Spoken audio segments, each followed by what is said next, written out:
और कितने लोग न्यूट्रॉन है?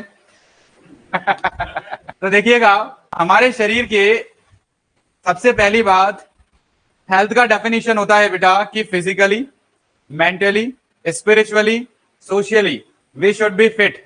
आध्यात्मिक, शारीरिक, मानसिक और सामाजिक तरीके से अगर हम फिट हैं तो वी आर हेल्दी। मोबाइल का क्या शूटिंग बना रहा है क्या मेरी? है ना? रख ले इसको, बहुत बड़ा फोन लेके घूमता है। जब तो जाएगा तब जाकर के हम इसको क्या बोलेंगे बेटा? स्वास्थ्य। अब हमारे सामने एक चैलेंज है जिसका मतलब बहुत कम लोगों को पता है और इसका मीनिंग नहीं निकाल पाते हैं कि मैं जब सवाल करता हूं कि भाई अगर कोई भी पर्सन फिजिकली हैंडीकैप्ड है तो क्या वो स्वस्थ है कि नहीं है? मेरे दोस्तों, वो स्वस्थ ही है, हेल्दी है, नो प्रॉब्लम, ओके। क्योंकि वो सही से सोच पा रहा है, फिजिकली उसकी बॉडी में एक कोई पार्ट नहीं है लेकिन फिर भी वो सब कुछ परफॉर्म कर रहा है जितना वो कर सकता है। देन स्पिरिचुअली, यानी कि आपका ब्रेन जो है गॉड पे बिलीव करता है, ऐसा ये भी स्वास्थ्य की डेफिनेशन है। Do you understand? सामाजिक रूप से आप लोग परफेक्टली सोच पा रहे हो कि नहीं सोच पा रहे हो, यानी समाज में दूसरे लोगों के साथ तालमेल आपका प्रॉपर बन रहा है कि नहीं बन रहा है, या आप बिल्कुल एकांत ही पसंद करते हैं, मतलब आप किसी से बात नहीं कर सकते ठीक से, तो दैट में भी द डाउट होता है कि कुछ दिक्कत हो सकती है। तो कहीं ना कहीं वो हमें डिजीज की तरफ इंडिकेट करता है, ओके। तो स्वास्थ्य का मीनिंग सिर्फ किसी बीमारी का नहीं होना ही नहीं होता है। अच्छा, फीवर या बुखार कोई बीमारी है या नहीं है? बोलिए, बुखार आना या फीवर होना कोई डिजीज है या फिर नहीं है? फीवर कोई बीमारी नहीं है, फीवर कोई बीमारी, ये एक लक्षण होता है, एक सिम्टम होता है। क्या होता है? सिम्टम या लक्षण, जो उस खुद को ही महसूस होता है और दूसरा उसे ऑब्जर्व कर सकता है, असेस कर सकता है, जिसकी बॉडी के अंदर कोई प्रॉब्लम है। तो जब भी किसी को कोई डिजीज होती है तो उसकी बॉडी सिम्टम प्रेजेंट करती है, जैसे भूख नहीं लगना, फीवर आना, कॉन्स्टिपेशन हो जाना, कब्जी हो जाना, हेडेक होना, सिर दर्द होना, ये सब क्या है बेटा? सिम्टम, लक्षण। तो सिम्टम्स का आना ही क्या है? डिजीज। क्या है?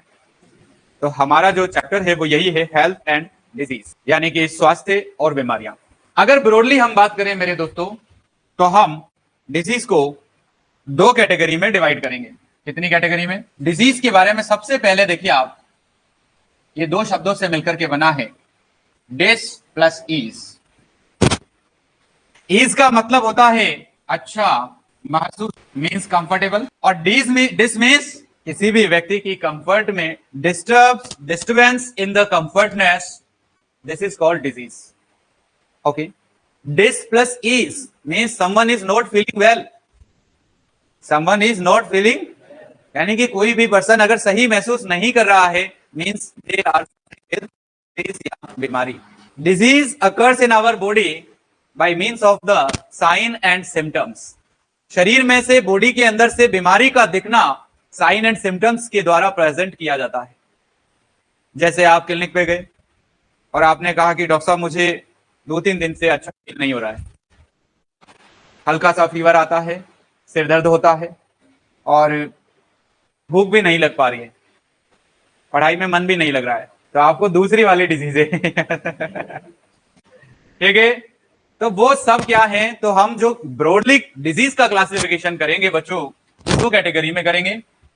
एक ऐसे डिजीज जो इन्फेक्शियस है, कैसे हैं? यानी कि रोग जो है वो संक्रामक है, कैसे हैं? और ऐसे डिजीज जो नॉन इन्फेक्शियस है, कैसे हैं बेटा? नॉन इन्फेक्शियस है, यानी कि असंक्रामक है। संक्रामक बीमारियां, इन्फेक्शियस डिजीज और नॉन इन्फेक्शियस डिजीज,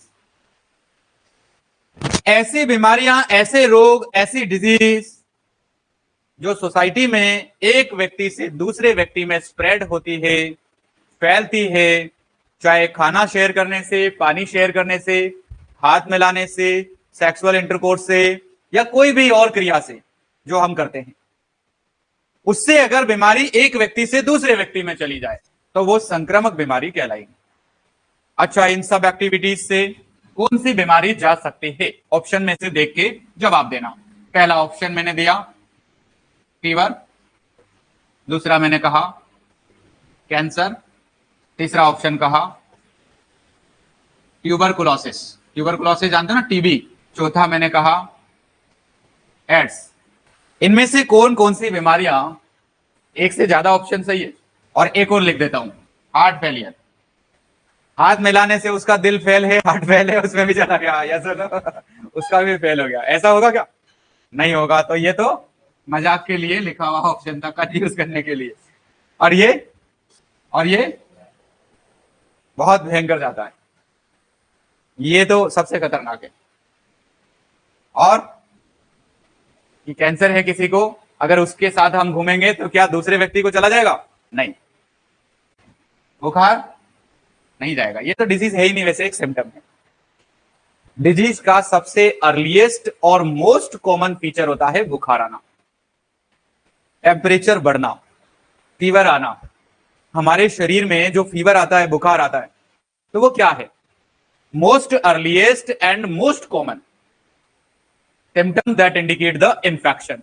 तो इंफेक्शन को इंडिकेट करने वाला सबसे अर्लीस्ट फीचर होता है फीवर या इंक्रीज बॉडी टेम्परेचर, बॉडी का तापमान बढ़ना या बुखार का आना।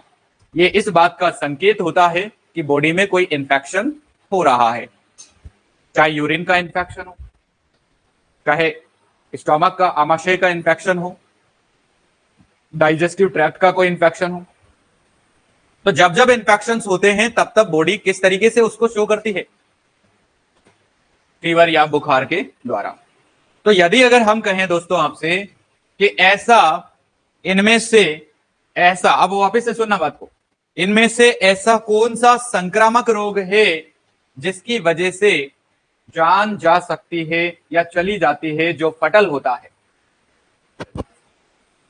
दो वर्ड पकड़ने हैं आपको। कौन सा इन्फेक्शियस या संक्रामक रोग है दैट इज फटल, जिससे जान जा सकती है? कौन सा? चूज करो ऑप्शन एक, जल्दी बोलो। कितने लोग इसके फेवर में हैं? कितने लोग इसके फेवर में हैं? चलिए, वेरी गुड, बहुत बढ़िया। देखिएगा भाई साहब, मैंने कहा कि ट्यूबरकुलोसिस जो है, तपेदिक जिसको कहते हैं हम, टीबी, इसका इलाज संभव है। इसका इलाज संभव है, पूर्ण रूप से संभव है। लेकिन इसका इलाज, ये इन्फेक्शियस बीमारी ऐसी बीमारी है जिसका कोई इलाज, दिस इज फटल प्रॉब्लम। कौन सी नॉन इन्फेक्शियस, असंक्रामक रोग ऐसी है जिससे जान जा सकती है और फटल होती है? कैंसर, जिसका इलाज संभव मतलब है काफी हद तक। अब धीरे धीरे धीरे धीरे जैसे जैसे एडवांसमेंट हो रहा है साइंस में, अब होने लगा है इलाज, फॉरेन कंट्रीज में चले जाते हैं लोग इलाज के लिए। ओके, तो ठीक है, चल रहा है, इस पे रिसर्च भी चल रही है, काफी टेक्नोलॉजीज आ रही हैं, तो धीरे धीरे हो रहा है। लेकिन अभी तक इसको हम लाइलाज बीमारी ही कहेंगे। तो कैंसर एक नॉन इन्फेक्शियस डिजीज है। तो मेरे दोस्तों, एवरीवन अंडरस्टैंड कि डिजीज का मतलब फिजिकल, सोशल, स्पिरिचुअल और मेंटली फिटनेस। सिर्फ किसी डिजीज का नहीं होना ही स्वास्थ्य नहीं है। शारीरिक रूप से, मानसिक रूप से, spiritually and socially you are if thinking और परफॉर्मिंग, एवरीथिंग इज गुड। सही ढंग से अगर आप ये चारों एस्पेक्ट्स में परफॉर्म कर रहे हैं, चारों आयामों से पूरे तरीके से आप निभा लेते हैं, तो you are a fit person, healthy person. If you are not attending these 4 criterias, अगर आप इन चारों में से कोई भी क्राइटेरिया फुलफिल नहीं कर रहे हैं, तो in this case we are not healthy. और just health means not merely absence of disease. सिर्फ डिजीज का नहीं होना ही स्वास्थ्य नहीं है। ओके, कि भाई जैसे अभी बहुत सारे लोग हैं, कोई बीमारी नहीं है, कोई भी डिजीज नहीं है, तो क्या वो स्वस्थ हैं? जरूरी नहीं है। वो स्वस्थ हो भी सकते हैं, नहीं भी हो सकते हैं। मानसिक रूप से उनको कोई दिक्कत हो सकती है। आज की तारीख में 99% यूथ और पॉपुलेशन, 99% पॉपुलेशन, कितना बोल रहा हूं, are suffering with mental problems. Clear है? जो बहुत बड़ा स्पिरिचुअल व्यक्ति है, जो बहुत कम, जो मतलब ऋषि मुनि जो होंगे ना, जो कहीं पहाड़ियों में रह करके तपस्या कर रहे हैं, उनको छोड़ करके बाकी मैक्सिमम लोग किसी ना किसी मानसिक प्रॉब्लम से ग्रसित हैं। और इंडिया में तो फिर भी मतलब क्या है कि एफिशिएंसी बहुत ज्यादा होती है लोगों के अंदर, बड़े बड़े झटके तो यूं ही से जाते हैं।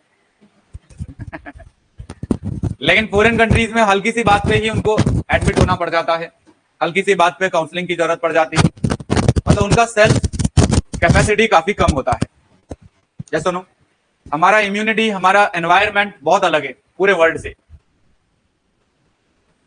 और ये सिर्फ इंडिया का ही है। तो यहां पे लोगों के अंदर काफी क्षमताएं होती है और एफिशिएंसी भी बहुत होती है, जोश भी बहुत होता है, और कुछ भी कर दिखा सकते हैं अगर उनके एक बार दिमाग में ठान ले तो। एक बार दिमाग में कोई बात उतर जाए तो फिर कुछ भी पॉसिबल है, कुछ भी कर सकते हैं हम लोग। ऐसा हमारे इंडिया के बच्चों में होता है। अगर वो एक बार चीत ले कि कुछ भी बनना है तो फिर वो बन सकते हैं, राइट। इतना पोटेंशियल होता है, लेकिन वो अलग बात है कि हम उसको यूज नहीं करते। क्लियर है बात? तो देखिएगा, डिस्टर्बेंस इन द कंफर्टनेस या disturbance in easiness, this is the disease. दो कैटेगरी में डिवाइड किया, इन्फेशियस, नॉन इन्फेशियस। कौन सा इन्फेशियस डिजीज जो है वो एड्स, कौन सा नॉन इन्फेशियस डिजीज है जो घातक है, कैंसर। क्लियर है बात? अब मेरे दोस्तों, डिजीज जो होती है, कोई भी बीमारी, वो बैक्टीरिया, वायरस, फंजाई, हेलमिंथिस, इन सब से हो सकती है। जीवाणु, विषाणु, कवक, कीट, इन सब से ये बीमारियां हो सकती है।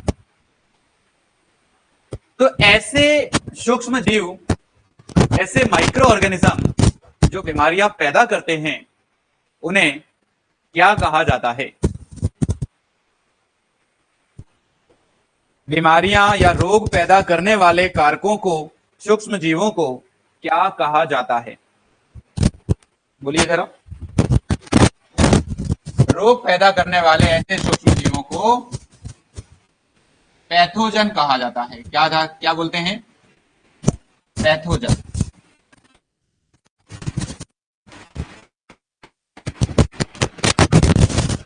कोई भी बीमारी होती है तो उसकी बीमारी के अंदर हम क्या क्या स्टडी करते हैं?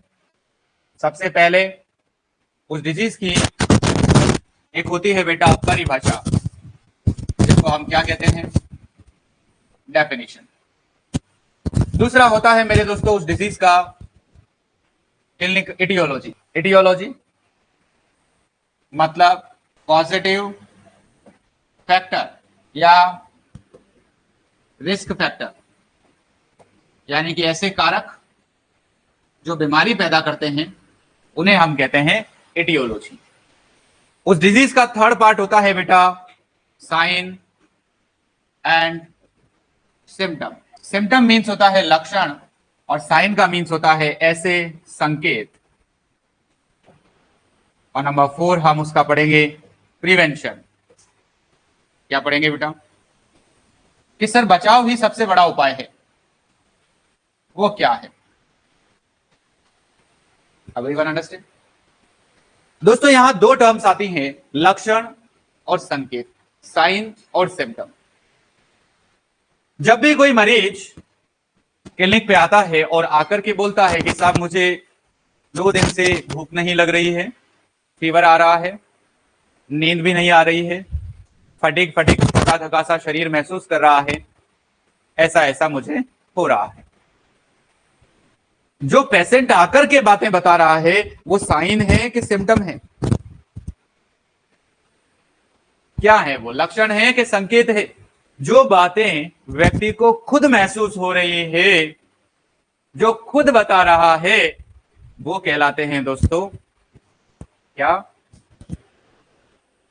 सिम्टम या लक्षण। हमने कहा कि भाई ठीक है लेट जाओ, चेक करते हैं अभी क्या हो रहा है। स्टेथोस्कोप से उसकी हार्ट वार्ट चेक करी, वाइटल चेक करे, सांस वांस चेक करी, लंग्स पीछे से चेक किए जाते हैं यहां से, है ना? ये ध्यान रखना, पीछे जो स्टेथोस्कोप ऐसे ऐसे घुमाया जाता है ना, वो फेफड़े ऑब्जर्व किए जाते हैं। ये स्केपुला बोन है, ये कौन सी है? ये इस बोन के नीचे से, यहां से ट्राइंगल ऑफ स्केपुला से हम 2-3 बार ऐसे स्टेथोस्कोप को प्लेस करते हैं। उसको पकड़ते भी ऐसे हैं, नहीं पकड़ना है, उससे करके हम लंग्स चेक करते हैं। और यहां पर जो घुमाया जाता है लेफ्ट साइड में 3-4 जगह, ये मेरे दोस्तों यहां से यहां, यहां, यहां, यहां। सेकंड इंटरकोस्टल एरिया, जो रिब्स के बीच का एरिया है, इसको कहते हैं इंटरकोस्टल एरिया। तो यहां सेकंड इंटरकोस्टल एरिया में रखेंगे राइट साइड में, फिर लेफ्ट साइड में, फिर थर्ड में, फिर फिफ्थ में 2 बार। ये ऐसा करने से हम हार्ट के वाल्व को चेक कर रहे हैं। हार्ट के जो वॉल है ना अंदर हार्ट में, उनको सुन रहे हैं हम। और यहां पर हम क्या चेक करते हैं? पल्स।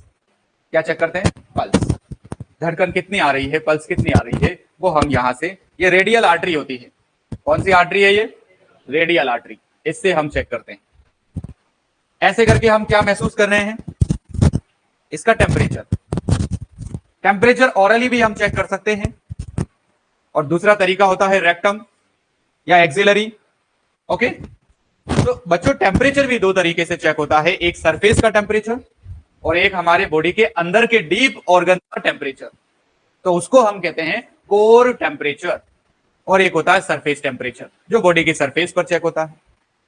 ठीक, तो ये हैं सारे ही वाइटल साइन। क्या है ये? वाइटल। क्या है ये? जब भी कभी कोई डिजीज होगा तो वाइटल साइन में एबनॉर्मलिटी आ जाएगी। तो साइन क्या है? जो किसी एक्सपर्ट व्यक्ति ने ऑब्जर्व किए हैं, उसने चेक करके बताए हैं, वो क्या है? साइन। और जो पेशेंट ने बताया वो सिम्टम। बात समझ गए?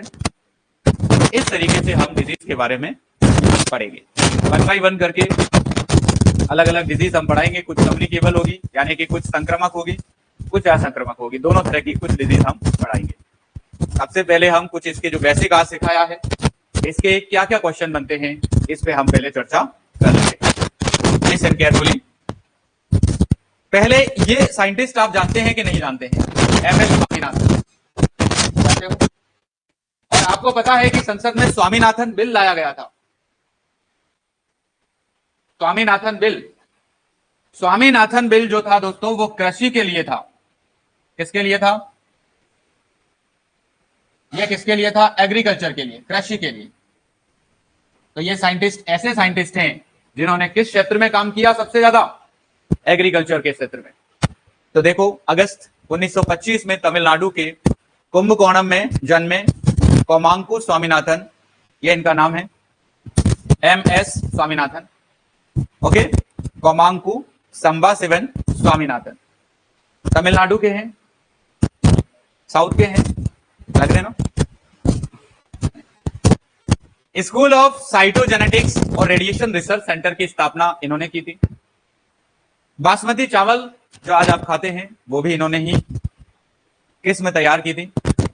हरित क्रांति इन्हीं के कहने से शुरू की गई थी, और लैब टू लैंड खाद्य सुरक्षा बिल जो है वो भी इन्होंने ही बताया था। लैब में जो प्रैक्टिकल होते हैं वो लैंड तक पहुंचाना, जमीनी स्तर पे लागू करना, वो भी संभव किया है स्वामीनाथन ने। और इसलिए स्वामीनाथन का कृषि के क्षेत्र में बहुत बड़ा योगदान रहा है, और इसलिए स्वामीनाथन जो कृषि का लिए एक पॉलिसी डेवलप किया गया था केंद्र सरकार और दूसरी सरकारों के द्वारा, उसको कहा गया था स्वामीनाथन बिल। क्या कहा गया था? स्वामीनाथन बिल। एक बहुत ही अच्छा बिल है, ये पॉलिसी है। अगर ये लागू होती है तो किसानों को बहुत बड़े स्तर पे बेनिफिट होगा। ओके, लेकिन अभी ये लागू नहीं हुआ है। तो हमसे ये छोटे छोटे जो क्वेश्चन अगर किए जाए, अंडरस्टैंड किए सारे काम इनके हैं। लेफ्ट टू लैंड किससे रिलेटेड है? एग्रीकल्चर, हरित क्रांति, green revolution.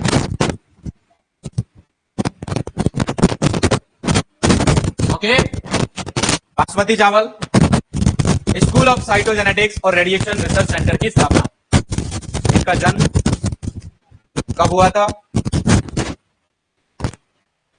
Health affecting factor कौन से फैक्टर हैं दोस्तों स्वास्थ्य को प्रभावित करते हैं? तो सबसे पहले माइंड और मेंटल स्टेट, मन और मानसिक स्थिति हमारे स्वास्थ्य को प्रभावित कर सकती है। एक बात मैं आपको बताता हूं जो मैंने पीजी के अंदर पढ़ा था, और वो कंसेप्ट होता है कि हमारा शरीर चलता कैसे है। जानना चाहोगे कि हम काम कैसे करते हैं या हमारा शरीर चल क्यों रहा है? हम इतने ही इंटेलिजेंट हैं या इतने हैं तो क्यों हैं? What is the reason behind this? ये हमारा बॉडी कैसे फंक्शन करता है? तो इसका एक कंसेप्ट होता है दोस्तों, वो होता है साइको। हमारा शरीर पूरी तरह से साइकोसोमेटिक है। साइकोसोमेटिक मतलब आपने सुना होगा एक कहावत, मन के हारे हार है, मन के जीते जीत। बहुत सत्य है, मतलब यूनिवर्सल ट्रूथ। अब इसके पीछे एक कहानी सुनाता हूं आपको कि एक व्यक्ति को बढ़िया अच्छे डेंजर सांप ने काट लिया। ओके, और उसी समय एक चूहा भगता हुआ उसने देख लिया। काटा किसने? और उसी समय उसने जस्ट वहीं से भगते हुए एक चूहा देख लिया। भाई साहब बताइए, उसको जहर चढ़ेगा कि नहीं चढ़ेगा? उसको जहर नहीं चढ़ेगा।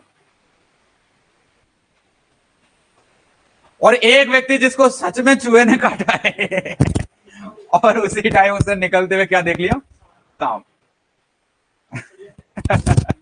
उसको उसी टाइम जहर चढ़ जाएगा और सिम्टम आ जाएंगे और हो सकता है वो मर भी जाए। ये होता है साइकोसोमेटिक। मतलब हमारी बॉडी पर 5 एंटीने हैं। कितने एंटीने हैं? और एंटीना क्या करता है? इंफॉर्मेशन कैच करता है। आंखें सबसे बड़ा एंटीना, और कान उसके बाद। उसके अलावा टंग वगैरह है, स्किन है, ये सब है। 5 सेंसरी ऑर्गन की बात कर रहा हूं। सबसे बड़ा एंटीना जिससे इंफॉर्मेशन हम कैप्चर करते हैं वो है हमारी आंखें। ठीक, इनके थ्रू हमारी बॉडी और ब्रेन जो है वो क्या करता है? इंफॉर्मेशन को, सूचनाओं को रिसीव करता है, उनको समझता है और समझ करके और उनके प्रति फीडबैक देता है और रिलेटेड ऑर्गन पे सूचना वापस पहुंचती है। जैसे कि इसका भी उदाहरण बताता हूं। आप 12वीं क्लास के पेपर जब दे रहे थे, बोर्ड के एग्जाम, तो फर्स्ट डे तो आपने ये पता किया कि आपके पीछे और आपके आगे कौन आया है। सर कॉल मत खोलो सर। सबसे पहले तो तुमने ये पता किया कि अपने आगे और अपने पीछे की सीट पे कौन कौन आया है, थोड़ा वो पढ़ने में कैसा है, कैसी है, या सर ये पता कर लिया। अब आपने सबसे पहले गेट से पेपर छूटते ही और सबसे पहले तो उससे संपर्क किया और दोस्ती करने की कोशिश की, नाकाम कोशिश की, और उसको यूं डराया, यूं समझाया कि देख अगर वो आपसे सही था तो कि कुछ तुझे नहीं आए तो मैं पीछे से इशारा करूंगा तो बता देना, थोड़ी कॉपी कर देना। या सुनो, तो दोस्तों जैसे ही आपका कोई क्वेश्चन आपको नहीं आया तो आपने पीछे से ऐसे टेबल पे 2-3 बार ऐसे पैर टच किया, अगर थोड़ी सी अप्रोच में है तो, और आप क्या दे रहे हैं? सिग्नल दे रहे हैं। क्या दे रहे हैं? अब वो उसके पेपर में या तो आपको बता ही देगा, एक बार उसने बता भी दिया, और दूसरी बार फिर आप ऐसा कर रहे हैं और आप ऐसा बार बार कर रहे हैं, तो उसका ब्रेन जो है अब पहले जो बहुत सुंदर से एक्शन ले रहा था, या सुनो, पहले बहुत सुंदर से एक्शन यानी कि वो आपको, आप पैर टच करते थे तुरंत कॉपी यूं कर देता था, या सुनो, यानी आपने कुछ कहा नहीं लेकिन वो समझ रहा है, और अब आप ऐसा रिपीशियसली कर रहे हैं तो थोड़ी देर बाद दिमाग डिसीजन कैसे लेगा? अब उसके दिमाग में जहर बनेगा। और हो सकता है वो पीछे घूम के और एकदम कॉपी फेंक ले, तू कर ले, सारा लिख ले। ला मेरे को दे दे, मैं लिख दे। या सुनो, तो वो एक बहुत अच्छा जो पहले मैसेज आ रहा था वो देखते ही देखते एक अलग राह पे चल पड़ा। क्या सुनो, तो यही मैं कह रहा हूं कि ये क्या है? ब्रेन। कैसे हमारा शरीर को एक्शन दिया उसने, फीडबैक दिया, और कैसे किया, मतलब सारा कुछ डिपेंड किस पे किया? सिग्नल्स पे। जो इंफॉर्मेशन आ रही है उसके अकॉर्डिंग हमारा शरीर रिस्पॉन्ड कर रहा है। तो यदि अगर हम कोई चीज के बारे में सोच लें कि हम कर सकते हैं तो डेफिनेटली हम उसको कर सकते हैं, और अगर हम सोच लें कि हम नहीं कर सकते तो कोई माइका लाल भी पैदा नहीं हुआ जो हमसे वो करवा दे। समझ गए बात? तो आपका कुछ बनना या फ्यूचर जो होगा आपका फ्यूचर क्या होगा, कैसा होगा, ये बहुत कुछ इस बात पे निर्भर करता है कि आप किस तरीके से अपने आप को तैयार कर रहे हो। पॉजिटिव और नेगेटिव दोनों एस्पेक्ट होते हैं हर चीज के। थॉट प्रोसेस से शरीर चलता है। एक बार अगर हम डिसीजन लेंगे पॉजिटिव तो शरीर पॉजिटिव ही सोचेगा। अगर आपने सोच लिया कि हाँ यार आज ठीक नहीं लग रहा है, यार शरीर सही नहीं है, तो वैसा ही बॉडी रिस्पॉन्ड करना शुरू कर देगी। और आपने सोचा कि नहीं यार क्या होता है, ये कुछ नहीं होता है, ये तो जिंदगी है, इसमें तो सब होता रहता है, अच्छा लगना, बुरा लगना, चक्कर आना, टेंशन, स्ट्रेस, सब चीजें पॉसिबल है, तो सब होगा ही होगा। तो आपका शरीर वैसे ही रिस्पॉन्ड करेगा, ये चीजें आप पे हावी नहीं हो पाएगी। क्लियर है बात? तो हमारा जो बॉडी मैकेनिज्म काम करता है